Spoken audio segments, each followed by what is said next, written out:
Christy Avgar, and I'm the Director of Graduate Enrollment and Student Services here at the ILR School at Cornell University. So we're really excited that you've joined us today, and we're here today to talk to our Director of the Office of Career Services, as well as a current MILR student, about the services that our Office of Career Services here at the ILR School has to offer students, as well as the student experience in working with this office. So if you've joined us in our previous webcasts, we've talked a little bit about the admissions process, we've talked about the student experience, and now we want to talk with you a little bit about the experience you'll have in searching for internships and recruiting for employment, and the way that the ILR School and our Office of Career Services are working together to prepare you for life after the Masters of Industrial Labor Relations, or the MILR degree. So we will be taking questions throughout this webcast, so I want to encourage you to begin submitting specific questions that you might have as we go along and progress through the webcast. We'll be with you for the next 55 minutes answering your questions and providing you with information about the career services that we have to offer students. I also want to encourage you, if you are submitting a question, please submit it with your name and email address. That way, if we don't get to your question, we will be able to circle back to you. If you submit it anonymously and we don't get to your question, then we won't be able to circle back and provide you with an answer. So if you could leave your name and email address, that would be great. So I want to introduce to you now Anu Lyons. She is the Director of the Office of Career Services here at the ILR School at Cornell University, and she's going to tell you a little bit, give you a little bit of an overview of the services that they offer our students. So, Anu? Hi, good morning or good afternoon. My name is Anu Lyons. I'm the Director in the ILR Office of Career Services, and our office provides career support to both the undergraduates and the graduate students, specifically in the MILR program. We start working with the students right from when you're admitted all the way through your experience, whether it's a 1-year, 2-year program, but it's primarily 2 years, and as well as beyond. So we do maintain great relationships with recent graduates as well. For those of you that might not be familiar with career services as a function, we support you in figuring out what you want to do with the degree. We help create and formulate resumes that are going to be effective in your strategy. We help you with your search strategies. We identify networking opportunities. We host workshops and events. We have seminars to help you learn how you should be engaged in your search process. And we hope to make you successful in your search to land whatever opportunity you're looking for. That's a general snapshot. And here with us today is also Han. Hilai is our second-year MILR, so she's set to graduate in December this year. And so she actually works in our office as well. We have 7 students, peer advisors that work in our office, and her role is actually dedicated to support the international students in the MILR program. So we thought that this was a great opportunity for us to not only highlight our experience in supporting students, but also to share her experience as a peer advisor as well as a student having engaged with the office. Sure. Hi everyone, good morning and good afternoon. My name is Hilai and I come from China. I'm now second year MILR, and as Anu just said, I'm going to graduate very soon. So before joining MILR program, I have 4 years working experience as HRBP in China. And now I'm also working in Korea office as a peer advisor to support our international MIR students. So in the past summer, I had an internship in Ecolab in Minneapolis, and I'm very glad to get a return offer and will go back to the company after I graduation. So I'm very glad to be here today, and I would love to share more details about my experience and my work at the career office, as well as any question that you are interested in.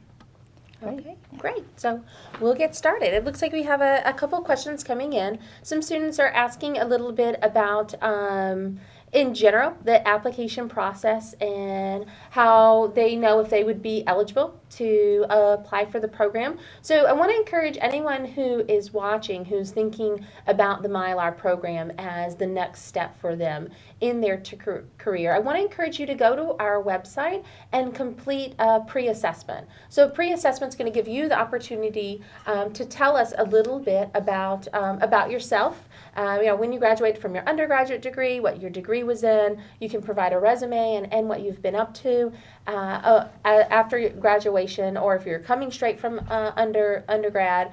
It'll give you information opportunity to submit that information for you and do a pre-assessment.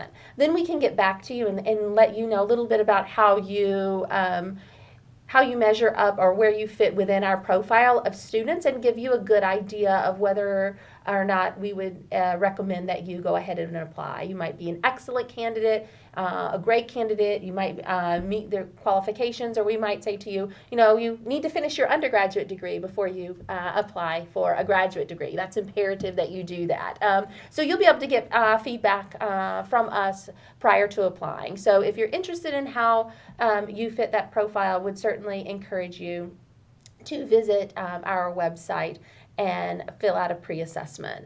I have a couple questions. It sounds like people have been engaging with the application and are asking about recommendations. And with those recommendations, we are looking for either recommendations that are academic or professional in nature. So if you are a student who has been out for several years, you have been working in a job, whether it's for a private or nonprofit company, you can submit a recommendation from your supervisor, more of a professional reference or recommendation versus an academic reference or recommendation. If you have an academic reference, that's great. We certainly would like to hear from people who have seen you perform in the classroom and see you engage in classroom work. So if you have that academic reference, I would certainly encourage you to submit it, but professional recommendations we would accept as well. You want to make sure that you're choosing someone who has a good understanding about what you want to do with the MILR degree, why this is a program you're applying for, and what those next career steps would be for you. So someone who supervised you, who's seen you in a place of employment and really seen you perform in that place of employment. So you want to stay away from using a colleague, for example, as a recommendation, but really use supervisors, managers, that type of thing. So that touches a little bit on the admission process and how that's sort of connected to next steps, but really want to now just again sort of dive into the main purpose of why we're here, which is talk about Office of Career Services. So our office, the graduate office, really engages with students from the point of admission, and when students accept their offer of admission, then we begin working really closely with you as you transition into our program. And we do that in partnership with the Office of Career Services. So we are working very actively with Anu and her team at the Office of Career Services in order to get you ready for entering the program and getting resume ready, cover letter ready, because recruitment will start for some students as the program starts. So I want to give Anu an opportunity to talk specifically a little bit about that recruitment process and what that looks like, and how that that process of getting ready for recruitment, the way that they're able to support students throughout that process to really set them up for success, whether they're begin searching for full-time employment or an internship. So Sure. Thanks. That's great. So as you were mentioning, Christy, one of the things that we do is once there's a class that's been identified, we really partner closely together to figure out what's the communication that needs to go out. So obviously after the logistics of fill out the paperwork and pay your deposit and all those things, we engage with your office and actually the returning students to figure out what is the information that our students need in the summer. So some of our students come in with the HR&O concentration, that's human resources and organizations, which means that the students are interested in going into a human resources career. So for those interested in that field, the recruitment process is pretty early. I mean, we actually start posting opportunities on our system fairly early in the summer, with deadlines that'll happen soon after students start. So our intent is to really work closely with the graduate office to figure out what's the right time to get information out? So we will be doing that this coming year as well, where we'll be communicating and asking students to start thinking about crafting the resume in a way that makes sense to articulate what the MILR program is. We will probably be doing some webcasting as well in the summer and offering opportunities to engage with us even before they come to campus, just so that when students come to orientation, they feel a little ready to go rather than feeling sort of that anxiety or stress about it. And then once on campus, there's a lot of activities that start fairly early. So we will be we have a practice interview program, for example, that we offer to get students ready with a practice interview, and it's a requirement for all students to engage in that before they start actively recruiting, and we do keep tabs on that. We do give students a nice portfolio as a result as well, but that's one thing. We'll be doing resume reviews probably over the summer and well into orientation. And we'll get into more hands-on how to manage and strategy during orientation process. But for those that are going to be in HR track, it's going to start fairly early in terms of engaging with employers and alumni soon after orientation. We just had our recent career fair last week that brought about 38 employers on site, most of which were looking at HR roles, internships for MILR students, and we did have a few consulting and nonprofits as well, ILR-related types of things. And so those opportunities are also there. I would say recruiting also varies depending on the concentration. So those that are looking at ICL, International and Comparative Labor, dispute resolution, and other areas, that search process is going to look a little different because the fields are the organizations that are represented, or the government agencies or international organizations, don't necessarily have the same recruiting cycle as the HR&O employers, and so we will be working closely with those students to identify what their specific areas of interest are, and then start connecting them to those employers. And so the better part of the fall term for some of those students may be about networking and starting to build their profile and connections, and then starting to look at agencies and organizations that have opportunities for the summer. The more well-known the organization or government agency, the earlier the deadline processes. But even those are late fall, I would say, and into the spring, that would be the earliest. So we really work with students all throughout the academic cycle. So even after the recruitment process, we might find students after the on-campus engagement that maybe they didn't find what they were looking for, maybe it wasn't the right fit. And so Han and I are preparing a workshop that we're going to be doing in the next couple of weeks to help MILRs figure out now what. Now that we're done with on-campus recruiting, what should I be focused on? How should I be using the resources in our offices to start doing some off-campus kinds of initiatives to support the search process? So it sounds really a lot that regardless of where you land in the program, whether you're really interested in human resources and organizations, or you really have more of a labor relations focus, there are two different timelines, it sounds like. But definitely the Office of Career Services is here to support both groups of students that are moving forward in their quest for internships and securing full-time employment. Yeah, definitely. And I am an HRNO concentration, and also I'm an international student. So I'd like to share a little bit more. Sure. So for HRNO students, the recruitment definitely start very early, almost at the same time as the semester starts. So as Anu just mentioned, the office is working with the students even before they come into the program. So we started to ask students to submit a resume and start to critique for their resume. And for international students, I would say they may need to take more efforts because usually because of the cultural difference, the language difference, besides the content itself of the resume, the Career Service Office would help them to see how to translate their experience into a way that can be better understood and acceptable in the U.S. corporate HR setting. So the office has definitely helped a lot during the process. And in addition, another very helpful thing is that the advisor is always available in the office. So the students can come to the office, set up one-on-one meeting with advisors so that advisor can give them more personal advice based on the specific conditions or their interests. So I would say the office providing everything we could to support the students through the way of recruitment. And for international students, another challenge would be the work authorization requirement.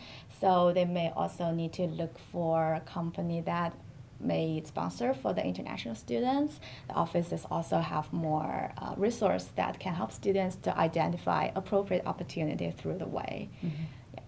Okay. So it sounds like despite whether you're a domestic or an international student, the Office of Career Services is set up to, again, support both groups in their quest for internship and employment. Yeah, and I would add that ultimately we're here to support the ILR student, the MILR student. So whether that means they're a certain concentration or whatever the demographic they bring to the table, if they're straight from an undergraduate experience and have unique experiences there, or have some work experience, we work really more tailored.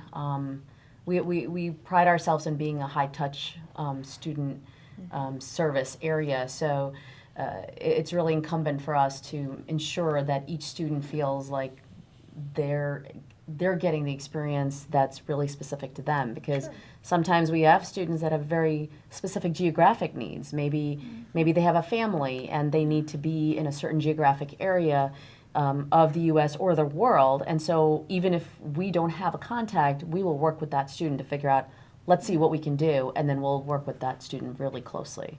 So I think we've been really grateful and blessed to have the students that we have, because they're very committed to their professional development and growth and have been working very closely with us. Right, and that's what we hear in the graduate office is students really appreciate the way that the Office of Career Services at the ILR school is very student focused, right? Really focused on listening to the students, listening to what they're looking for, helping them identify what are their strengths, what are the areas that they might need to improve upon, or do they need more practice at an interview?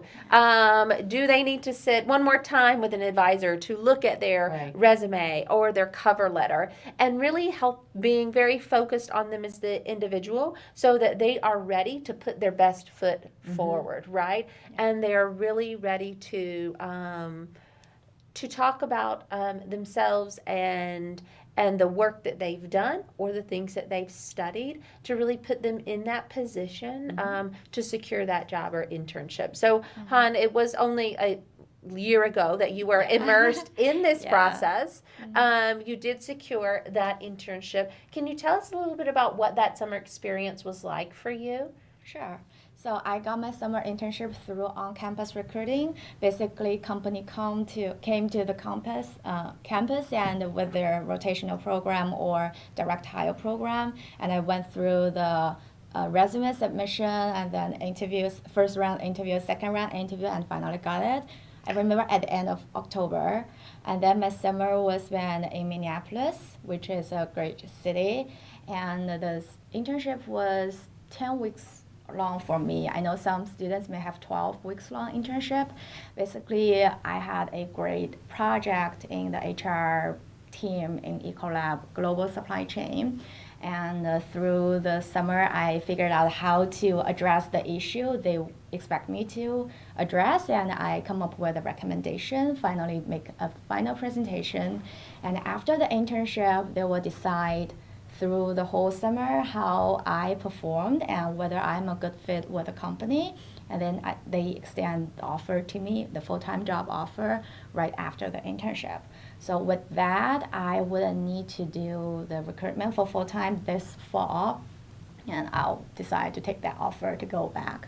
So basically, this is how internship, it is a one way that you can get internship and then full-time through the on-campus recruiting. But I also know we have many students, they find internship not on campus recruiting but through off campus recruiting. And also some students, they do the summer internship but they don't feel it's a great fit for them, so they come back in the fall and do recruitment again to find a better choice for them. So there are absolutely different ways to secure an internship and full-time job, but either way, the Office of Career Services is here to help everyone. Right.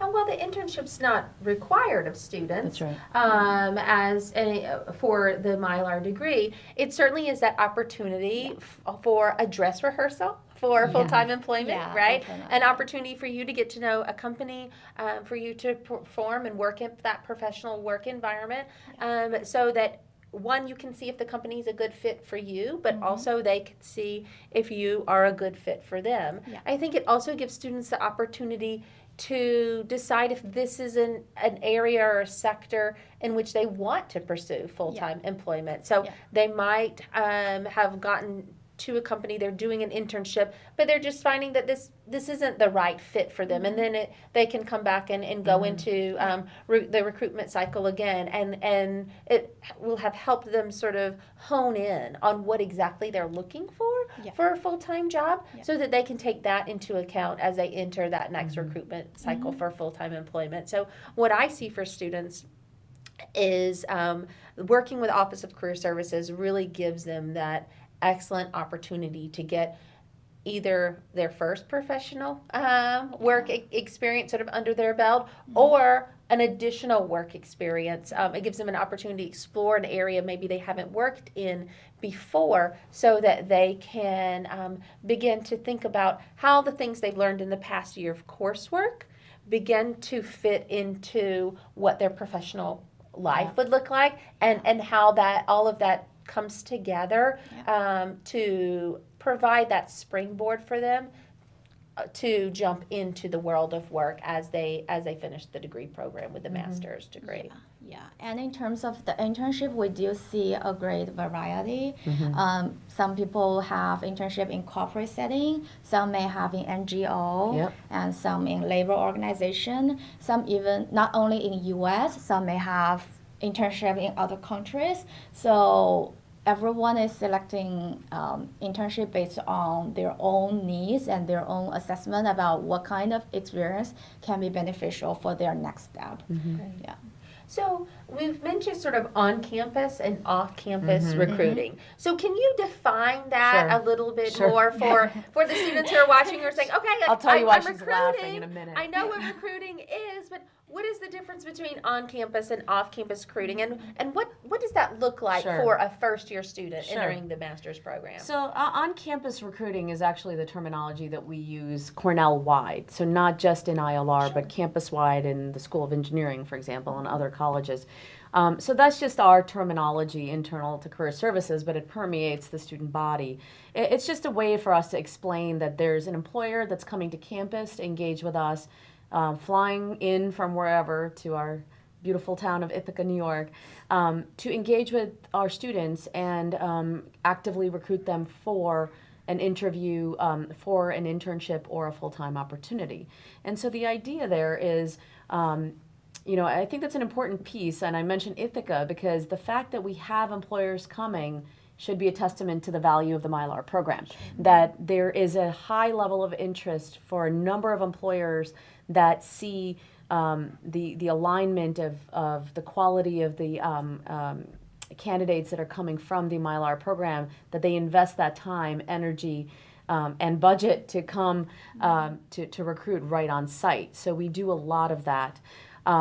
Particularly for some of these rotational programs that Han was mentioning. But in addition, on-campus recruiting also includes the visits to the career fair. We also partner with different activities on campus that might bring an employer to campus. For example, a student group that's at the MILR level is the Human Capital Association. They're hosting an event that kicks off tonight but goes into tomorrow. That is a Human Capital Symposium. And so that's bringing together employers that they've sought out to come to campus and engage with students that are interested in human capital, human resources. That's just one example, just that it's happening now. So all of that is considered sort of on campus. I laughed because we've talked about that term off campus. I don't know if it makes sense, but apparently it does when the students talk to each other. So we're sort of meeting the student where they're at. If off campus makes sense to them, then let's go with it. And off campus is really just essentially indicating that it's trying to broaden the venues and the mechanisms by which somebody looks for a job or employment. We think of a search process is really multi-pronged, that you shouldn't only be looking at who's coming to campus and who should I interview with, but also thinking broader. And we help create that strategy of what are you interested in doing after the MILR program, and what if you say you're interested in international and comparative labor, what does that look like? Are you looking to be in the labor movement, or are you looking to be at an NGO? Are you looking at worker rights or advocacy at a global level? So are you talking about the United Nations or the ILO or whatever fits that? And then we have to work with the student to figure that out. So anything that basically doesn't involve somebody physically coming to campus to interview ends up being off campus. We do encourage students to do all of those things at one time. Realistically, that's not feasible. That you have a certain amount of bandwidth. You're also students first, so you do have to be in class. You do have to prepare for your exams. You have to do your research papers, and so it's really where do you dedicate the time for a search process, and so because that takes about as much of a time as a class does. So that's why when we talk, it's the on campus, off campus. Yeah, I would say that people need to do, we encourage students to do off campus at the same time, because sometimes on campus opportunity may not be the best fit for the students considering their experience, their interest, etc.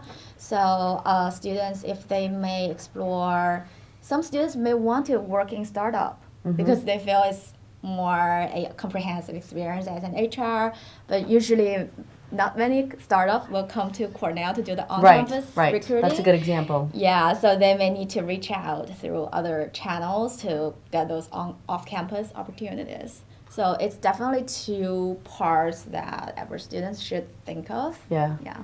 I would add, and maybe I'm segueing to a question that you already have. One of the things that help students be successful in the overall search process is the alumni base that we have through the MILR program and the university, that as students identify their interests, that if an employer or an entity, an agency doesn't have a presence here, we can use the resources internally and resources like LinkedIn and other tools to find and identify contacts if we don't have it. So, and I've found that MILR and ILR alumni are tremendously helpful to help us connect and make those connections happen for current students. And there's a mentality amongst the students, I think, that, and I said this earlier, that we go from start to finish and beyond. Once Han graduates, whether she realizes it or not, she's in the pay it forward mentality. And she'll know the minute I send her a communication and say, hey, I'm working with this student, she'll go, okay, because she remembers being in that same position and having that support at some point. I don't know if, Han, you want to mention maybe some interactions you've had with alumni through different things? Yeah, I do find alumni of MIR program at IR school very, very helpful. For example, last semester we invited an alumni who worked for Amazon and Corning, and we invite him to come to do the video conference with current MIR students to share how to navigate through a summer internship. So he basically, he was in busy travel schedule, so he squeezed his time and called in and share his experience for almost 2 hours. And all of our students will find great value through his sharing. I just found it so easy to find resources in our alumni pool, and everyone is so happy to help. And then most recently, we actually had a recent MILR graduate who was, our students were doing great with networking and were reaching out to her. She just called me and said, I love that they're contacting me. I think it'll be easier if I just show up to campus. And I said, okay. So she came up to campus and had a lunch and did drop-ins and talked with students one-on-one and as a group, really about their interest in the social impact sector, but specifically the United Nations in this case. And we're looking to develop more of those opportunities as not just connecting with alumni, but more for employment opportunities as well. So you both mentioned different workshops that Yes. the Office of Career Yes. Services has held for students. Can you give some additional examples of things you've done as far as in the form of workshops or working with alums to make sure that students are internship or employment ready? Sure. I can mention a couple of things and Yeah. you fill in. We actually, our team behind the scenes starts pretty early to map out a plan. And so some of the workshops and events might happen over the summer and through our website as the semester begins.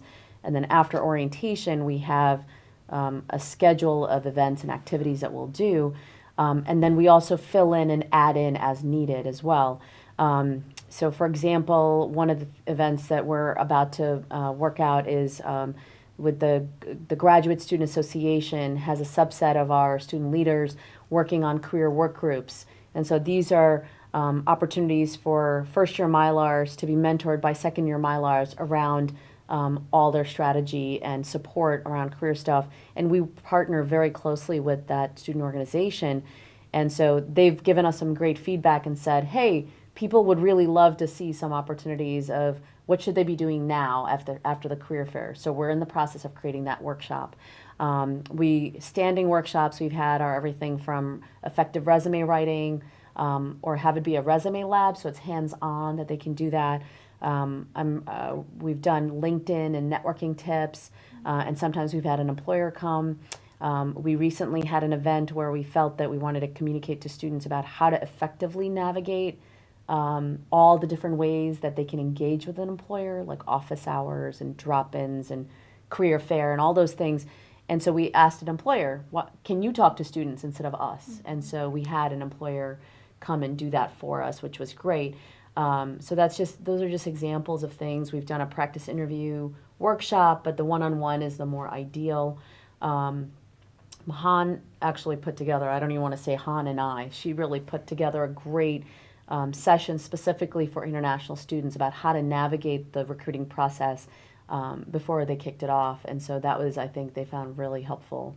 Yeah, so we have a general workshop, like resume, cover letter, practice interview for everyone. And as my position as peer advisor for international students, so I specifically designed a couple of workshops that will be beneficial for international students. For example, some general tips about how to navigate the recruitment, also how to do networking, especially in US setting. Many international students may not feel comfortable when they just come here, so give them some tips, and also how to establish a connection with alumni. And we are considering to put up a workshop about how to do off-campus recruiting, etc. So we definitely have a general workshop schedule. And then tailored, yeah. To cover every aspect, and then tailored workshop for specific groups of students. Yeah. So a lot of our students have been, again, prospective students who are looking to apply to our program have been checking out our website, looking at the services that Office of Career Services has to offer, but also thinking about, do I apply? Do I take this next step? Sort of, what is my return on my investment, right? The ROI, return on investment, not just monetary investment, but investment in time, right? Yeah. I mean, many students relocate to Ithaca in order to attend our MILR program. Sometimes they're bringing with them family. Sometimes they're coming alone. Sometimes they are coming straight from undergrad, and so they're going from one degree program to another degree program. Sometimes they're returning to school after being in the world of work or being in an employment situation for 5-6 years. So what would you say to them, and as people who are, again, supporting our students and helping them keep in the forefront of their mind that when this degree ends, this is the next step. So what are you seeing for students, sort of, and helping them as, again, our prospective students think about, should I do this? Should I submit the application? What can you tell them a little bit about that return on investment and what you have seen sort of firsthand for students as they launch? Yeah, I can share You my can, yeah. personal experience first. So for me, I definitely think coming to MIR is a great investment, and the ROI is super high. It's exceeding my expectation. I'm being very honest. So two things will help this decision. That one of my life turning point, I would say. One is the program is the best program. I wouldn't say one of the best. It's just the best in either in corporate HR side or in labor side. So either you want to go to become a corporate HR executive in future or doing labor organization thing, MIR program would be the best. So in terms of how the academic system can teach you the knowledge perspective or the connection that the program can establish between the students with the industry, the best HR executive in US, the program definitely can give the student the top education and the connection with industry. And the second is about how the whole system, like grad office and Office of Career Services, how they work closely together to support students become more successful after the program. So specifically about career services, how through every single step it support the students to figure out how to do resume, to do the practice interview, to do the networking. It really helped the students, either you are straight through, you have never been in the professional world before, or you're international students, you're not familiar with US setting at all. So the Office of Career Service can help them to step by step to go forward. So from the program itself and the whole supporting system, I would say MIR program is such a great program. I would encourage anyone who are interested in corporate HR or labor side, definitely choose it as a great stepping forward for them, for their career. Yeah.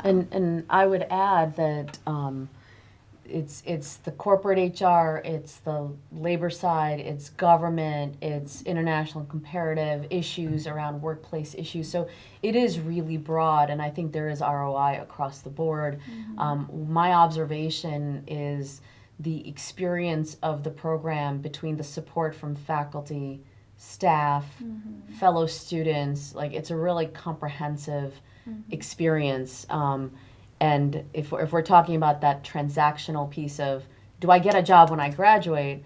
If you engage with us and do the kinds of things we're talking about, I'm confident about that.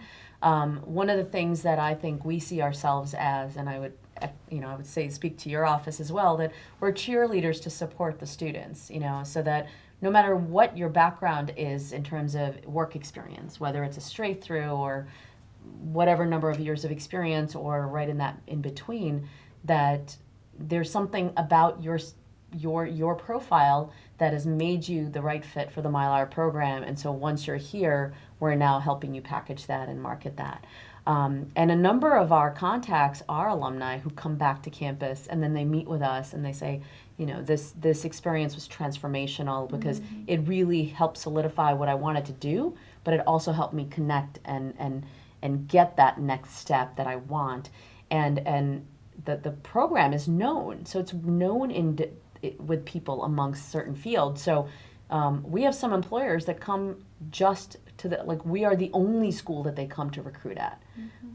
Whereas maybe some others will go to some other ones, but they always leave spots for Cornell or for specifically ILR. And I have to be very conscious of that in my role, because I can't just change things haphazardly because the employers will say, wait, but you have to do this at this time because we need the the ILR group done first before we go to some other areas or before we expand our search. So that tells me that the program is preparing our students really well. So the ROI, I think, is pretty significant. One more thing I would like to add is about the size of the program. It's not a big, like a huge class that you that's a don't really good know point. each other. It's the size is so great that everyone knows each other very well, and everyone can get sufficient resource from the school, so that when you are in the program, you feel fully supported and you feel very close to everyone in the class. And after graduation, you have such a strong bonding with the school. That's why our alumni are so supportive because of the great experience they have here. So the size of the program is definitely a great plus. Sure. If I can add, one of the things I've observed over the years about the program is, sometimes people that engage in undergraduate experiences and then also master's programs sometimes tend to have more affinity towards their undergraduate because they were there for 4 years or whatever it is. And I was amazed to see how people in the MILR program develop that same level of connection and passion for the program and the people that I would have said only people experienced in the undergraduate side for any institution. So that I think is very much attributed to the fact that it's a good sized program where people get to know each other and support each other. And it is weird because you're competing with your peers for the same things, but it's so unusual that they still support each other. I have students coming to me and saying, you really need to talk to so-and-so because I'm really worried about her because she didn't really do well in her interview. And so that's tremendous that they want to help each other be successful because they know in the future they'll be professional colleagues. And that we saw that at the career fair. Yeah. A lot of the representatives that came back were alumni who've graduated, and so they hadn't seen each other since they were in the program, and they're telling me, they wrote their evaluations that said, you need to do a happy hour after this so that we can reconnect, and it's a testament to the program. So, I think that what students get from here and what we also hear from students in the graduate office is that that feeling of support throughout their student experience, from admission to matriculation and then beyond, right? Their ability to engage and connect not only with Cornell and the ILR school and the faculty and the staff, but also with each other so that they are building that network from the first day that they arrive on campus. And then that network is very far-reaching. And by entering the program, entering the MILR program and matriculating through it, they have access to a network that is much larger than themselves as they come through and become an alum as well. So also in this discussion, we've talked a little bit about, you mentioned tech as being an industry or an area that students are interested in working with. What other fields or industries or places of employment are you seeing our MILR students gravitate toward? Are you seeing recruiters that are coming in from those particular sectors or industry interested in recruiting our students? Sure. So what are those options out there for them? So this also goes back to that initial question of what does recruiting look like. Sure. So let me focus on the HR side of the house for a moment, and then we'll talk about the other. The employers that have what we call rotational programs are looking to bring in students during an internship, converting them to a full-time program that's often 2 or 3 years, 2.5 years, where they're rotating them through different HR functions or different areas of the business within HR. And then after that program's done, they're matched to either their interests or the business needs in an HR business partner role. So those employers that come are representing manufacturing, they're representing financial services, insurance, healthcare, pharmaceutical, tech, retail, what am I missing? I'm trying to think of other field industries. But those are just examples for the HR pieces. Now, these organizations have well-established program processes and recruitment processes. Other organizations, particularly government agencies and others, may not have a process quite yet, or may not have the same type of structure that some of our corporate partners have. So for those, we'll get notification when those opportunities are there, and so they will represent agencies like the National Labor Relations Board, or the Department of Labor and some subsets of that, Bureau of Labor Statistics. I'm trying to think of other agencies within the government, the Federal Mediation Conciliation Service. So those are government, United Nations, International Labor Organization.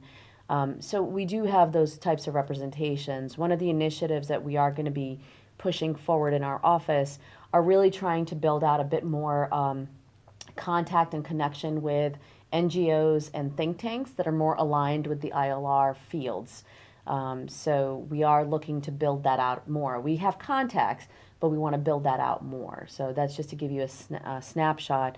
On our website, we do have information and data specifically around postgraduate activities for the MILR program. So I encourage anybody interested in looking at specifics to look at that. But keep in mind that that's a snapshot for that year.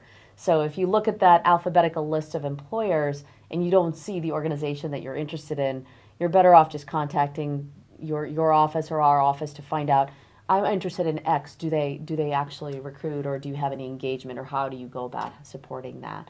Just because I don't want students to think that the one place that's not listed for that 1 year isn't an option. Yeah, things are changing every year.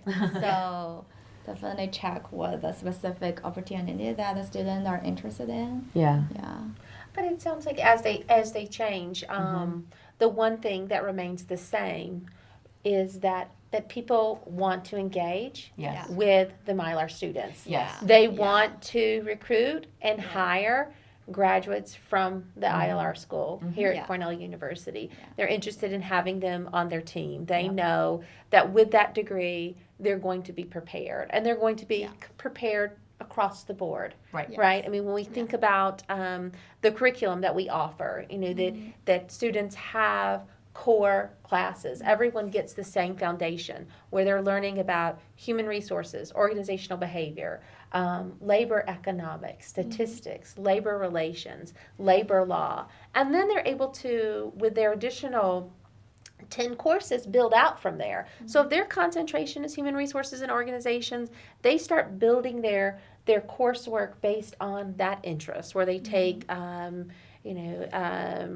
a course like training and development, for example, or human resources views from the top in HR, a course in HR leadership.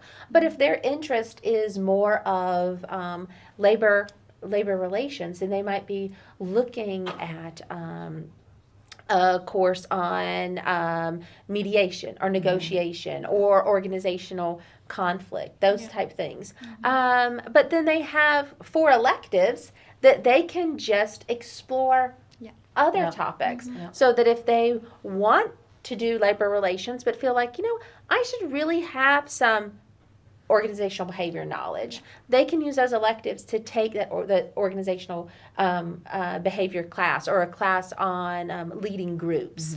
Or if they are human resources and they think, what, I might be, as an HR professional, at some point in my career, working with a union. So I want to take a course on unions so that I know a bit about their structure and their mission and what they're doing and the state of unions in the U.S. and internationally. So the curriculum really gives students that opportunity to explore their area of interest, but also move outside of that.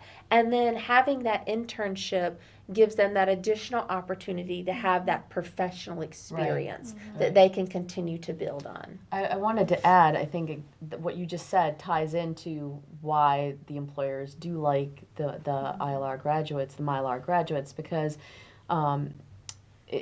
regardless of that concentration or the focus, the curriculum allows that flexibility to have that broader holistic picture. So even those folks going into HR are going to the labor related events and activities and engaging so that they understand that perspective even in the HR role, or those that are going into the labor movement still go to some of the events that are HR focused because they want to understand that HR side. So there are a number of things. I also want to mention, I know we mentioned a lot of corporate things. In the spring, we really spend a lot more time and activities to engage with alumni and employers in what we would consider, broadly speaking, the social sectors. So that is government, nonprofit, NGO, think tanks, labor movement. And so one of the events is the social justice career fair. But broadly speaking, we're broadening that and engaging advocacy groups in that as well that are around workplace issues. And then we're also looking at different ways to engage alumni and contacts in the social impact spaces. So. And I see we have a student who's asking about, and Han, you can speak a little bit to this, and I will as well as someone who works in the graduate office, but talking about students' ability to sort of work or intern, full-time while they're in the program. The MILR program is set up to be a full-time degree program. So there's not a part-time option in which to move through the program.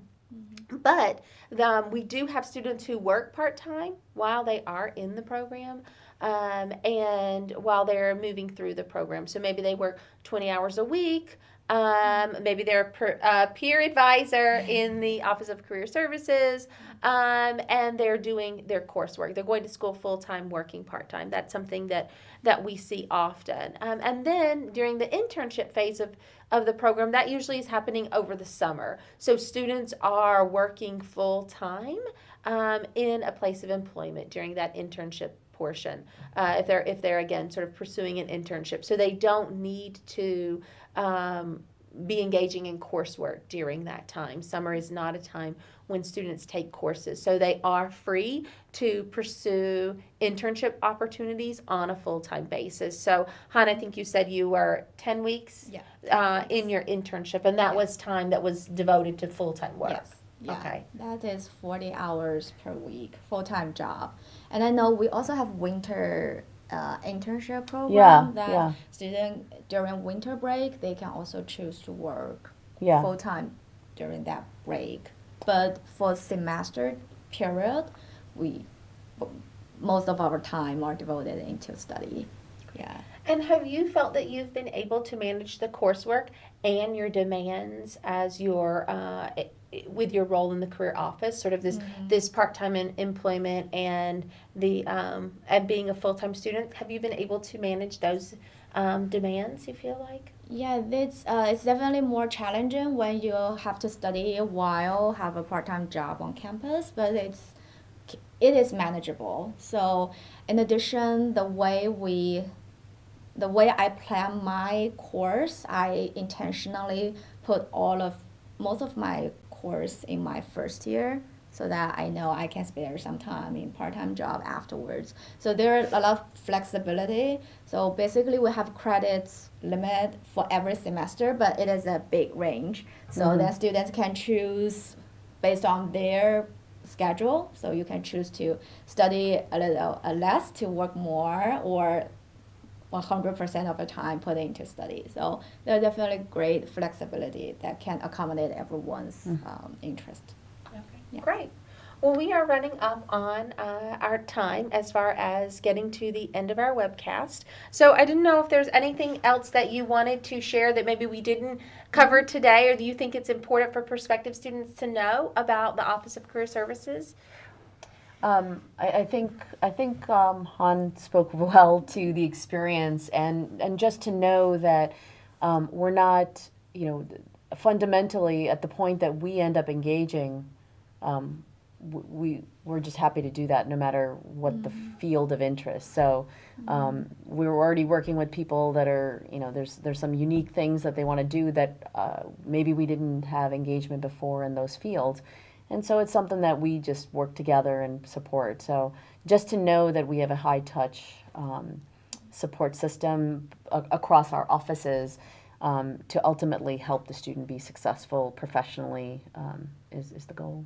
Oh, great. Yeah, I would like to say that the Office of Career Services and Grad Office are working so hard to support the students, and as long as the student can take initiative, can navigate how to leverage all the resources that provided in IR school, I'm very confident everyone can achieve the success that they expect from the program. Great. Well, Han and Anu, thank you both for Thank joining you. us. And we want to thank all of you for joining in the webcast today. We have recorded the webcast, so we will be sending it out to you as well as posting it on our YouTube channel so that you can re-watch it if you would like. If you have any questions about your application, please feel free to reach out to the ILR graduate office. Derry O'Connell has, I'm sure, been in touch with many of you, our outreach and recruitment coordinator, working with you as you're submitting applications. But if you have any questions, please feel free to engage with us. If you missed our webcast on admissions process as well as student experience, I would encourage you to visit the ILR YouTube channel where you'll find those webcasts and encourage you to watch those. But thank you so much for joining us, and we really look forward to receiving your application and reviewing it.